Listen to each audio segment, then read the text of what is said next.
Practice problem module 2, question number 1. An athlete runs at a constant velocity of 3.0 meters per second.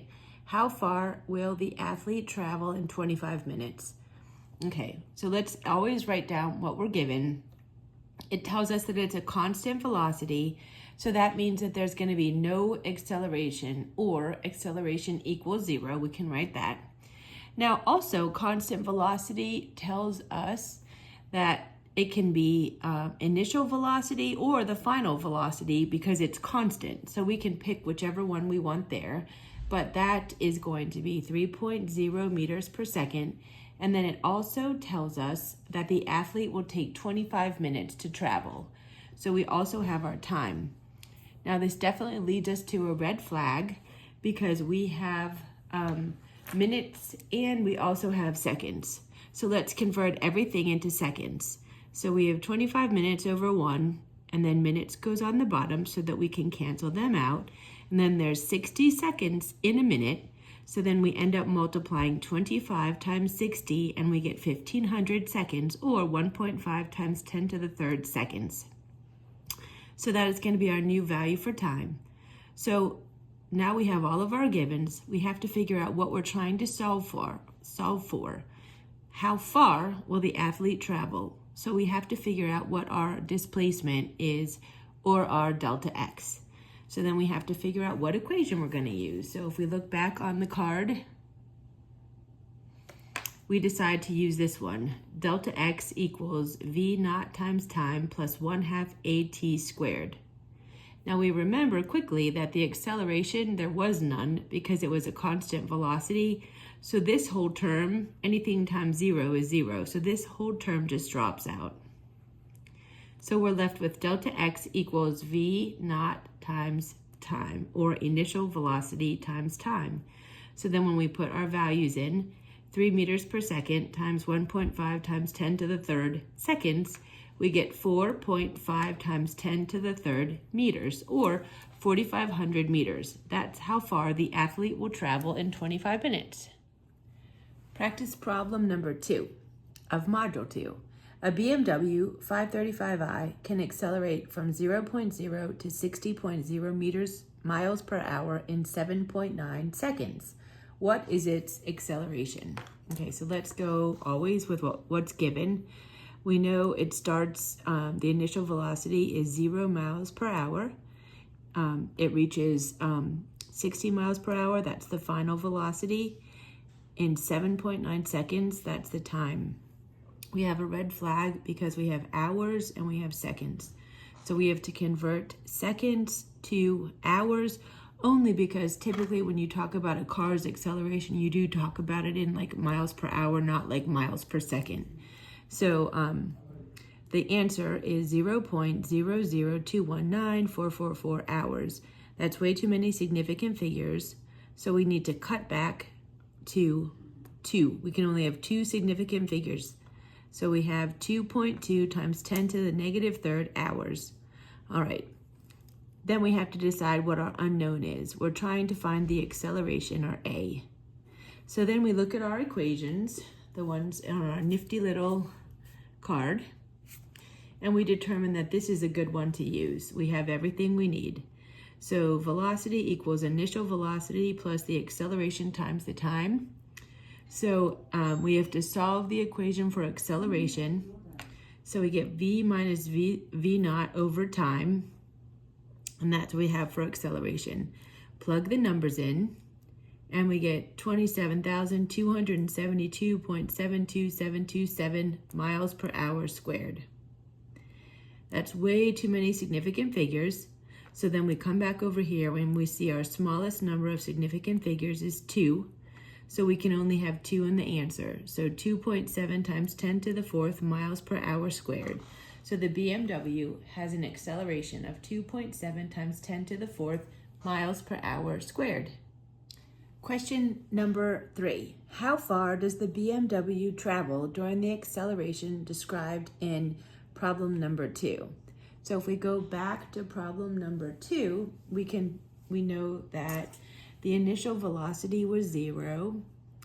the final velocity was 60.0 miles per hour. The acceleration was 2.7 times 10 to the fourth miles per hour squared. And it had given us time as 7.9 seconds, but then we had to convert it to hours, which we did in the last problem, and got 2.2 times 10 to the negative third hours. So those are all the things that are given between this problem and problem number 2. And we're trying to figure out how far the BMW travels. So it's displacement, delta x. So now out of the equations that we know, and we have our handy little card, what equation works best? This one. Now, when you look here, the initial velocity is 0 because it started at rest. It was 0 miles per hour. So this whole term just cancels out. So then we're left with 0 plus 1/2 at squared. So we just have to plug our numbers in. So 1/2 acceleration is up here. We put that in, and then time squared. I wrote this out a little differently. I'm not sure if it's helpful to everyone, but for some of you, this is time squared. So when you square this value, you get 4.84 times 10 to the negative 6. That's the number for time squared. Now that has too many significant figures because we only have 2 here.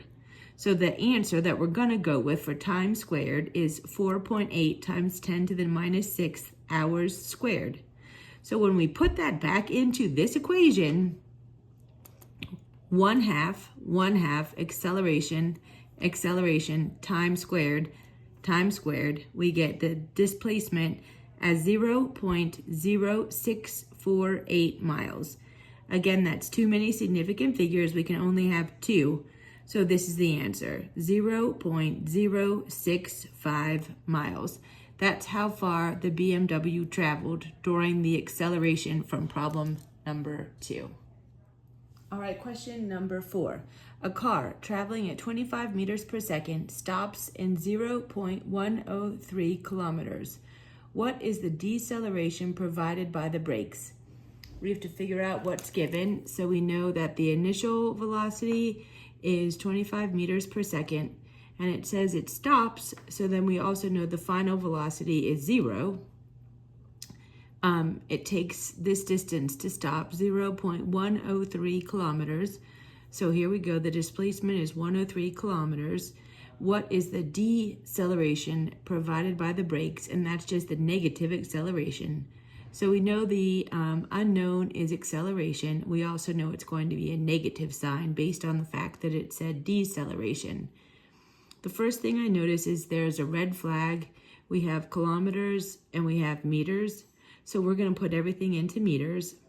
So 0.103 kilometers, 1,000 meters equals a kilometer. So we put kilometers on the bottom, and that unit cancels out. So we're left with 103 meters. So now we have to figure out which equation we're going to use. Once again, our nifty little card. V squared, final velocity squared, equals initial velocity squared, or V naught squared, plus 2 times the acceleration times delta x. We can rearrange and solve for acceleration. So acceleration is negative 1/2 times the initial velocity squared over the displacement. When you put your numbers in, you have negative the quantity initial velocity squared, or 25 meters per second squared, over 2 times the displacement, which is 103 meters. You get negative 3.03398 meters per second squared. That has way too many significant figures. We can only have 2 significant figures based on this number.